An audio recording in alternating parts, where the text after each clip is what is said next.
First, open Veo AI through the supported Google AI video generation interface. To turn images into cinematic videos, start by choosing a high-quality image that you want to animate.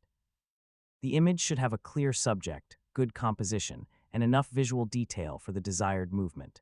Next, upload the image into the Veo AI workflow that supports image-to-video generation. Now write a detailed prompt describing how you want the image to move. Instead of describing the entire image again, focus on the motion, camera movement, environment, lighting, and cinematic style. For example, you could describe a woman standing on a mountain at sunset while her hair and clothing move naturally in the wind. Clouds slowly drift across the sky. And the camera makes a smooth, cinematic push-in.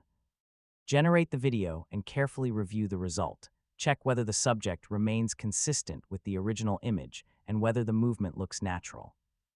If the subject changes too much, simplify the motion instructions and focus on subtle, realistic movement. You can also experiment with different camera movements. A slow push-in can create an emotional close-up, while a smooth pull-out can reveal the surrounding environment. Tracking or orbit movements can add more dynamic cinematic energy. Next, experiment with environmental motion. You can animate elements such as flowing water, moving clouds, falling rain, drifting smoke, or gently moving trees when appropriate for the scene.